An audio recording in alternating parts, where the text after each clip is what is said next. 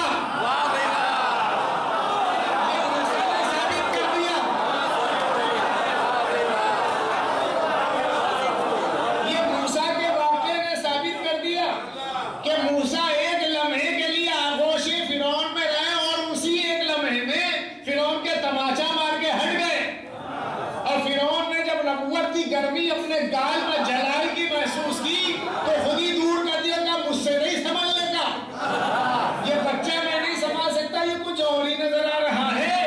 اور عزیزو، جس کی پوری زندگی حضرت ابو طالب کی آغوش میں گزر گئی، اگر رسول اللہ کو موسیٰ سے افضل مانتے ہو،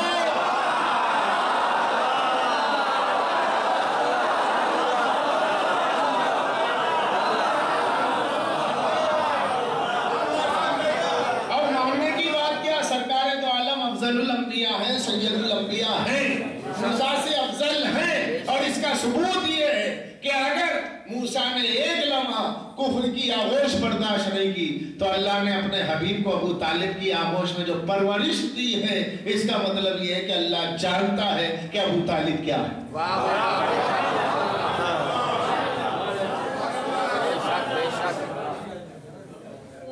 آپ اگر کسی یتیم کی پرورش کریں تو لوگ کہتے ہیں آپ نے پرورش کی، بھائی کے بچے کو بھائی نے پالا تو کہتے ہیں میاں چچا نے پالا ہے، مگر عظمت ابو طالب یہ ہے کہ اللہ نے کبھی یہ نہیں کہا کہ ابو طالب نے پالا،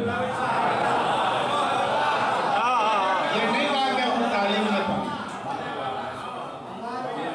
وَوَجَدَكَ عَائِلًا فَأَغْنَىٰ وَوَجَدَ الْيَتِيمَ فَلَا تَقْهَرْ وَوَجَدَكَ عَائِلًا فَأَغْنَىٰ۔ اے حبیب، ہم نے آپ کو یتیم پایا تو ہم نے پرورش کی، ارے پرورش کرنے والا ابو طالب ہے، اللہ کہہ رہا میں نے پرورش کی۔ نہیں، یہ مزہ نہیں آ رہا آپ کو؟ میں حضرت موسیٰ کا پھر ذکر کروں۔ حضرت موسیٰ کی پرورش ہوئی تو اللہ نے وہاں پرورش کرنے والے کا نام لیا ہے، فرمایا وَإِلَىٰ أُمِّ مُوسَىٰ نَرْضِعِيهِ، میں نے موسیٰ کی ماں پہ الہام کیا کہ وہ موسیٰ کو دودھ پلائے، موسیٰ کی پرورش کرے۔ الہ ام موسیٰ، تو ام موسیٰ کا ذکر کر کے موسیٰ کی پرورش کا ذکر کیا، اپنا ذکر نہیں کیا۔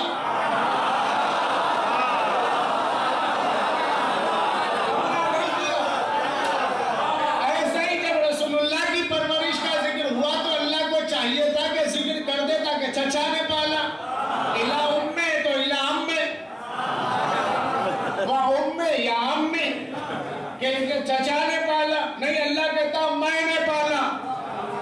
یہ میں نے پالا کب کہے گا؟ جیسے اللہ نے رسول کے لیے کہا کہ حضور نے شب ہجرت کافروں پر خاک پھینکی، کنکریاں پھینکی، تو اللہ کہنے کا وما رمیت اذ رمیت ولکن اللہ رما، میرے حبیب وہ کنکریاں تو نے نہیں پھینکی، میں نے پھینکی۔ تو یہ بات سمجھ میں آ گئی کہ یہ اللہ کے نبی ہیں، اللہ کے رسول ہیں، معصوم ہے۔ نبی کا، رسول کا، معصوم کا فعل وہ ہوتا ہے جس کو اللہ اپنا فعل کہتا ہے، جس کو اللہ اپنا فعل کہتا ہے۔ نبی کے ایکٹیویشن کو اپنا ایکٹیویشن کہہ رہا ہے، نبی کے عمل کو اپنا عمل کہہ رہا ہے۔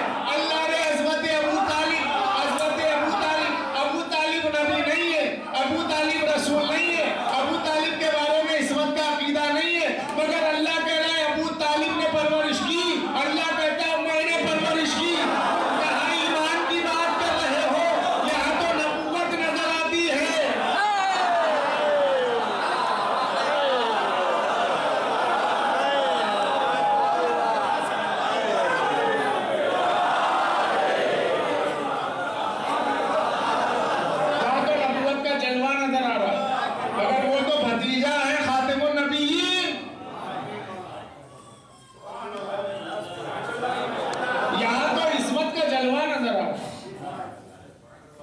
یہ ہے حضرت ابو طالب، جن کے عمل کو اللہ اپنا عمل کہہ رہا ہے۔ کسی کافر کے عمل کو اللہ اپنا عمل بولے گا؟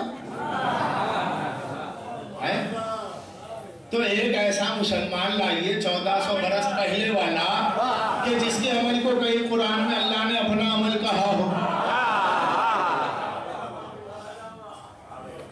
وہاں تو اللہ کہہ رہا منکم من یرید الدنیا ومنکم من یرید الآخرہ، ارے تم میں ایک شخص آخرت کو چاہتا ہے، تم میں کچھ لوگ دنیا کو چاہتے۔ وہاں تو اللہ یہ فرما رہا ہے کہ نبی پکارتا رہا اور تم لوگ بھاگتے رہے۔ اللہ مسلمان سے کہہ رہا ہے کہ میں پکارتا رہا میرا حبیب تم جاتے رہے، اور یہاں پر رسول کو پکارنے کی ضرورت نہیں ہے، نظر اٹھائی اور سامنے ناصر موجود ہے، مددگار موجود ہے، ابو طالب موجود ہے، اور اللہ فرماتا ہے جو اس کا عمل ہے وہ میرا عمل ہے، اس لیے کہ میں نے ابو طالب کو اپنے حبیب کی پرورش کے لیے چن لیا تھا۔ تمہارا چنا ہوا کافر ہو سکتا ہے، اللہ کا چنا ہوا ہے۔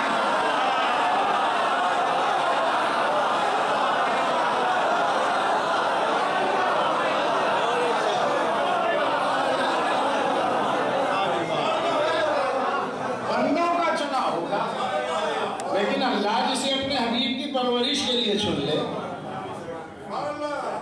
وہ صاحب کردار، وہ عالی رفعت، وہ رفیع درجت، معصوم نہیں ہے مگر لگتا ہے کوئی معصوم جیسا ہے، امام نہیں ہے مگر جس کی گود میں پل کے امام ہوئے، نبی نہیں ہے نبوت جس کی آغوش میں پلی ہے اس کا نام ابو طالب ہے۔ ابو طالب کو چھوڑ دے اسلام کہاں ملے گا؟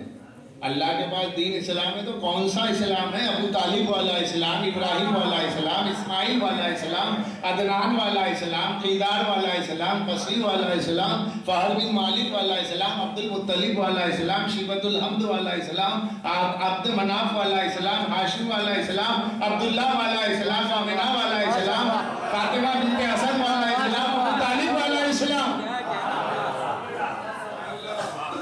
یہ باہر سے نہیں آیا، گھر ایک ہے، گھرانہ ایک ہے، نسل ایک ہے اور اصل ایک ہے۔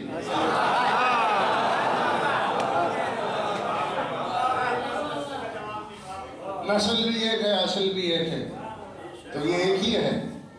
اب جو باہر سے پیوند لگتے گئے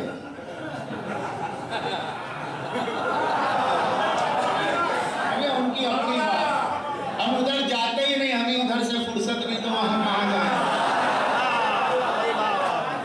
اسی میں ٹائم ہو جاتا ہے، وقت بڑھ جاتا ہے، ذکر کم رہ جاتا ہے، یہیں سے فرصت نہیں تو وہاں کہاں دیکھیں؟ ہمارے محبوب میں کمی کیا ہے جو کہیں اور دیکھتے؟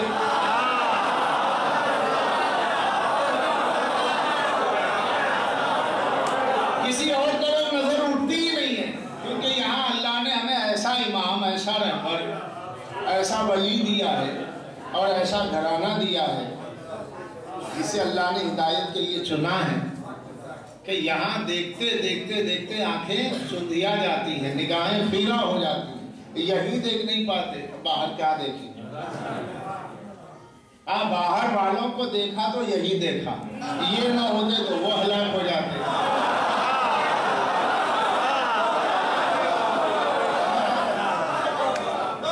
ہم تو باہر والوں کو جانتے نہیں، مگر اتنا جانتے ہیں کہ یہ کہتے تھے۔ اب یہ گھر والے تو نہیں کہہ سکتے، باہر والے کہہ رہے ہیں، تو جگر جگر ہوتا ہے، دیگر صلوات پڑھنے محمد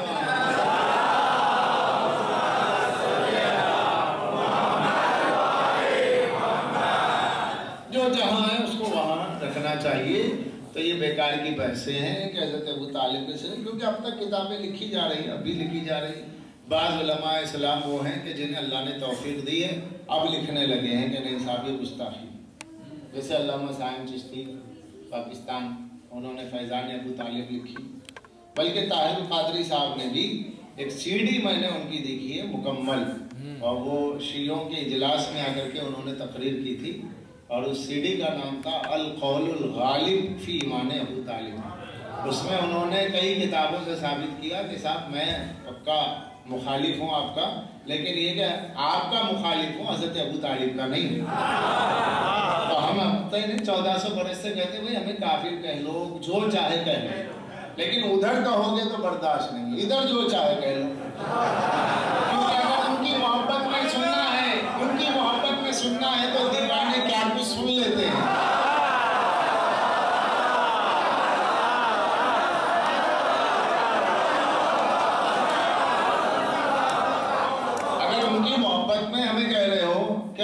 چاہتے لہذا یہ ایسے ہیں ویسے ہیں، تو جیسے بھی ہیں ان کے دیوانے۔ ہاں اگر ہمارے محبوب کی بارے میں کہتے ہو تو پھر ہم نہیں رک سکتے۔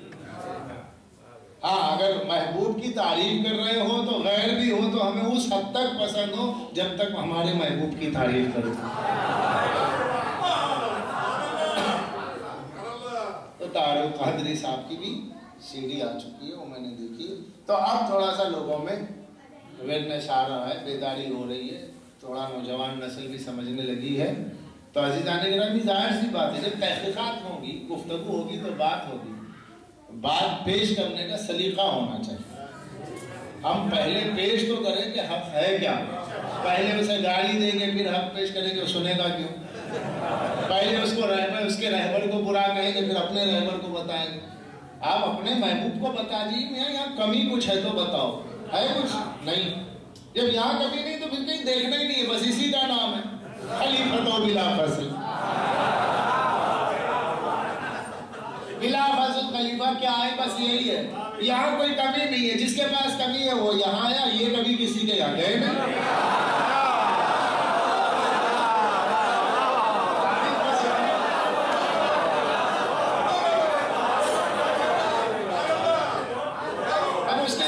تفصیلات بیان کرنا، وہ تمام تاریخیں پڑھنا، وہ بالکل تکلیف دہ چیزیں، دل آزاری والی باتیں ہو جاتی ہیں، اور اس میں انسان کا دماغ گرم ہوتا ہے، جذبات شامل ہو جاتے ہیں، اس کے ایگو کا مسئلہ ہو جاتا ہے، اس کی انا شامل ہوتی ہے، پھر وہ حق بھی ہو تو نہیں مانتا۔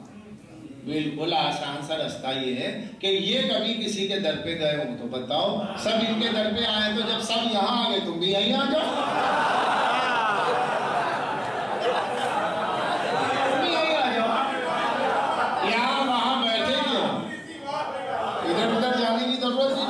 سیدھے یہاں آ جاؤ، اندر آ جاؤ۔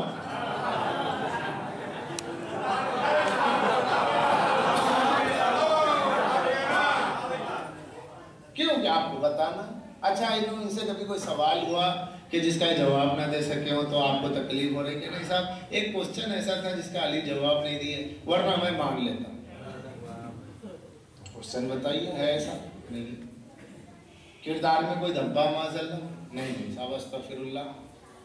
پھر خطا اجتہادی کا پیشانی پہ کوئی لیبل ہے؟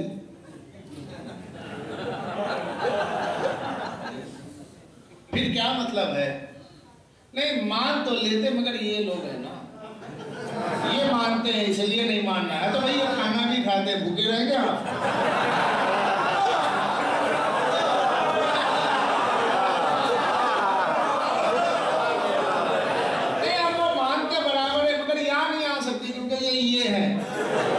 یہ مانتے ہیں اس لیے تو ان کو چھوڑیے، آپ ان کو ماننے سے جنت میں نہیں جائیں گے، ان کو ماننے سے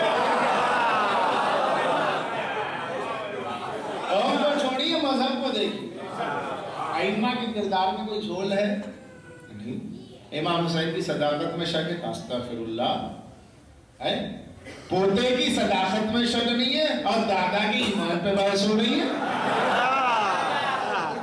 حسین کس کا پوتا ہے؟ ابو طالب کے۔ کربلا میں جو نسل اسلام کے لیے کام آئی ہے کس کی؟ ابو طالب کی۔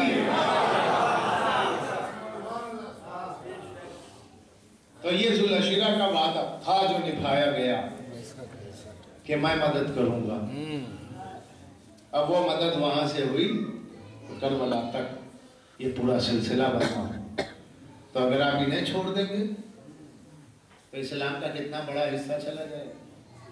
اس لیے ان کو ماننے میں ان کا فائدہ۔ اب تو 1400 سال ہو گئے، اب ماننا کیا نہ ماننا کیا، اب تو اپنے لیے ہی ماننا ہے۔ چلو کل کی بات اگر ذہن میں ہے تو 1400 برس پہلے یہ ہے کہ صاحب مولا علی کے لشکر میں اضافہ ہو رہا ہے، کیا آپ آ رہے ہیں؟ اور آپ جا رہے ہیں تو ان کا لشکر چھوٹا ہو رہا. اب تو کچھ نہیں ہے. اب ماننا تو اپنے لیے ہی ماننا ہے نا. اگر اس بات کو ذہن میں رکھا جاتا ہے معاذ اللہ تو وہ تو پرانی بات ہے. اگر اس دور میں ہو تو چلو آپ کو کوئی ذرا سا شرمانا پڑتا. اگر اب کیا ہے, اب تو دور آزادی ہے. انسان کا اپنا عقیدہ آزاد ہے, اپنے اعتقاد پر, اپنے ضمیر کی آزادی پر رہے.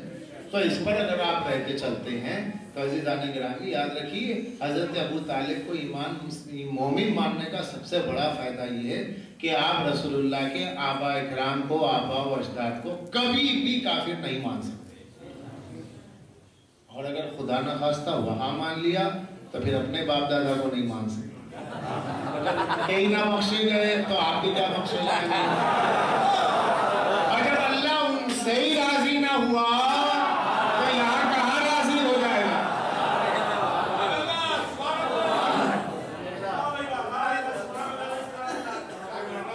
تو عزیزان گرامی یہ چیزیں ہیں. دین اسلام اللہ کے نزدیک اسلام جو ہے وہ اللہ کا بھیجا ہوا دین ہے. اور یہ دین مسلسل کردار کا نام, اور کردار کا نام ہے, حکومت کا نام نہیں ہے. حکومت اس پاور کا نام ہے جس کے ذریعے قانون کو نافذ کیا جاتا ہے. اور اگر اس کا موقع نہ ملے تو کردار سے بڑا میگنیٹک پاور کسی میں نہ ہے. اور ان کے کردار میں جو جاذبیت ہے, میں آپ کو حوالہ دوں. علامہ ابو زہرا مصری, جامعہ ازہر مصر کے وائس چانسلر جامعہ ازہر یونیورسٹی, انہوں نے کتاب لکھی تاریخ مذاہب اسلامیہ. اردو ٹرانسلیشن آ چکا ہے اس کا. غلام احمد حریری پروفیسر لاہور پاکستان نے اس کا ٹرانسلیشن کیا. اس میں وہ لکھتا ہے کہ شیعہ قوم ہر دور میں کاٹی گئی, ہر دور میں یہ برباد ہوئی, مگر اس کے باوجود بھی وہ زمین پر زندہ ہے. اس کی وجہ کیا ہے؟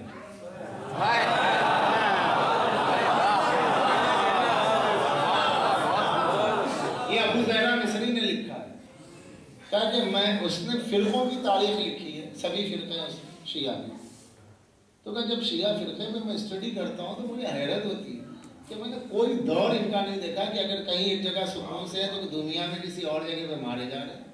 جیسے آپ یہاں آزاد ہیں لیکن ڈیرہ اسماعیل خان پاکستان میں, افغانستان میں آپ مارے جا رہے ہیں.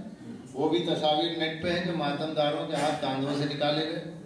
اب کی بات ہے, کوئی پرانی بات تھوڑی ہے, اس دور کی بات کہ شانوں سے ہاتھ کاٹے گئے کہ تم ماتم کرتے ہو, تمہارے ہاتھ نکال لے اور ہینگر پہ لٹکائے اور اس کی فوٹوز نیٹ پہ بھیجے کہ دیکھو ہم نے یہ کیا, یہ درندگی بربریت.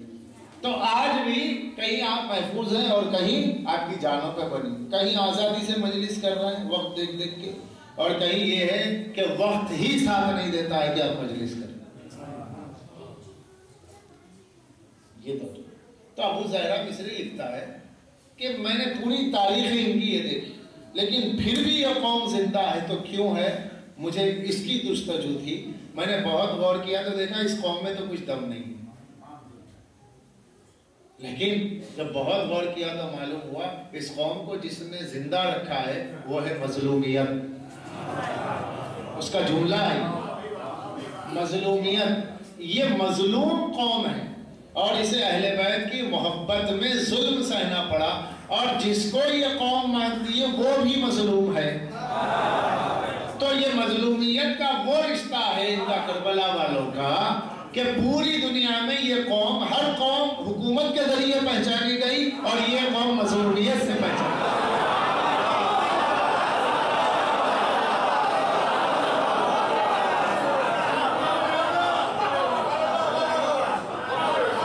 اور جامع ازہر آپ جانتے ہیں, مصر کا جامع ازہر اسلامک جو ہے تعلیمات کا سینٹر ہے, دنیا کا سب سے بڑا. وہاں کا وائس چانسلر یہ لکھے کہ اس قوم کو اگر زندہ رکھا ہے تو مظلومیت نے, اور کربلا والوں کی مظلومیت ہی ہے کہ بنو امیہ اور بنی عباس نے مل کر کے چاہا کہ اس کردار کو مظلومیت کے دبا دیا جائے, اور جہاں جہاں اس قوم کو موقع ملتا ذکر کرتی تھی, انہیں مارا جاتا تھا, مگر اس کے باوجود بھی اسی پہ باقی رہے. تو آج اس قوم کی زندگی کا سبب اس مظلوم کی مظلومیت کے کردار کو لے کر کے چل رہا ہے.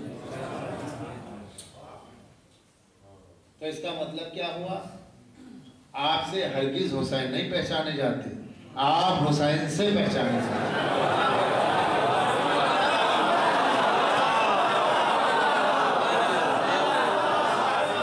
کائنات میں کوئی ایسا نہیں ہے جو یہ کہے بجز رسول اللہ کی، کوئی یہ نہیں کہہ سکتا کہ بھائی انہوں نے پہچانوایا امام حسین کو، فلاں کنٹری میں امام حسین کو انہوں نے پہچان، پوری دنیا حسین کو جانتی ہے، کسی نے نہیں پہچانوایا کسی کو۔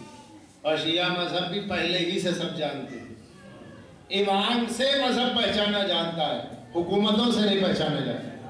حکومتیں، حیدرآباد کا میں ہوں، 400 سالہ شہر جہاں پر قطب شاہی، عادل شاہی اور نظام شاہی، آخری آصف سابق کی ساری حکومتیں شیعہ۔ اب حکومتیں نہیں رہی تو کیا مذہب چلا گیا؟ مذہب کا تعلق امام سے، وہ امام زندہ ہے، یہ مذہب زندہ ہے۔ مظلومیت سے اس کا تعلق ہے۔ اب جس قوم کا تعلق مظلومیت سے ہو عزیزو، اسی قوم میں حساسیت ہوگی، عزاداری ہوگی، اور عزاداری سے آپ پہچانے جاتے ہیں۔ آپ نے عزاداری کو زندہ نہیں رکھا ہے، عزاداری نے آپ کو زندہ رکھا ہے۔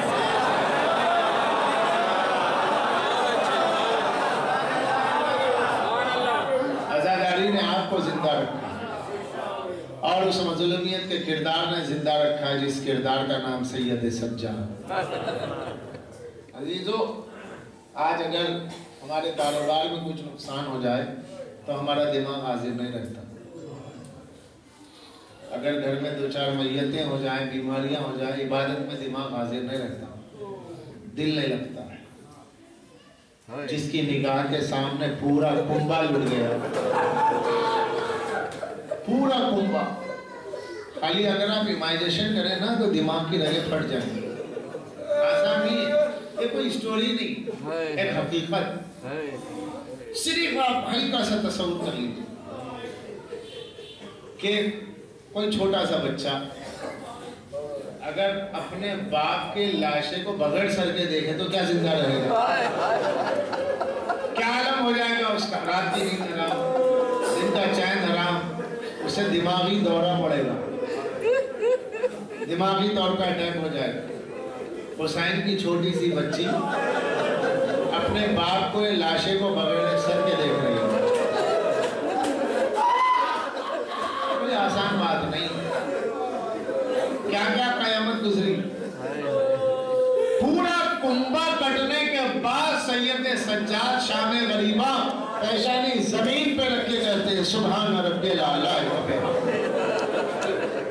قاسم جرولی نے بہت اچھا شعر کہا کہ کربلا کے بعد بھی تم سید سجاد ہو، سجدہ کرنے والوں کا سردار۔ کربلا سب کچھ ہو چکا، چادریں لٹ گئی، سب قتل ہو گئے، کربلا کے بعد بھی تم سید سجاد ہو۔ ارے مولا، دوسرا ہوتا تو کہہ دیتا خدا کوئی نہیں۔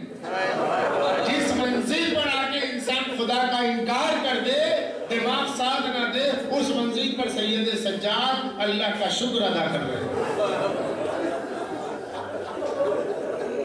یہ ہے اسلام، یہ ہے مظلومیت، اور یہی سالار کربلا، یہی بیمار کربلا جو کہ سالار کربلا ہے۔ راستے میں چلتے بس عزیزو 2-4 جملے اور مجلس تمام۔ چلتے چلتے گلے میں توق ہے، توق گرم ہونے لگا، لوہا گرم ہونے لگا۔ اب جو لوہا گرم ہونے لگا تو آواز دینے لگے، اے پھوپھی اماں تھوڑا سا قریب آ جائیے، ذرا اس پہ سایہ کر دیجیے اپنے وجود کا، اس لیے کہ سورج کی شعاعیں اتنی تیز ہے کہ گلا جل رہا ہے، لوہا گرم ہو رہا ہے۔ عزیزو، سیدانی آگے بڑھی، ایک مرتبہ شہزادیاں کریں کیا، چادریں نہیں ہیں، بس کسی قدر جھکی، مگر عزیزو جیسے ہی جھکی شبر نامراد ایک مرتبہ تازیانہ لے کے آگے بڑھا، شبر کے قدموں کی آہٹ سنی، سید سجاد نے کہا اے پھوپھی اماں چاہے میں تڑپ جاؤں لیکن میں گستاخی برداشت نہیں کر سکتا کہ شبر تازیانہ لے کر کے آ رہا ہے۔ بیویوں کو ہٹا دیا، لیکن عزیزو لوہا انگار ہو گیا تھا، لوہا سرخ ہوتا جا رہا تھا، بیویاں چیخ رہی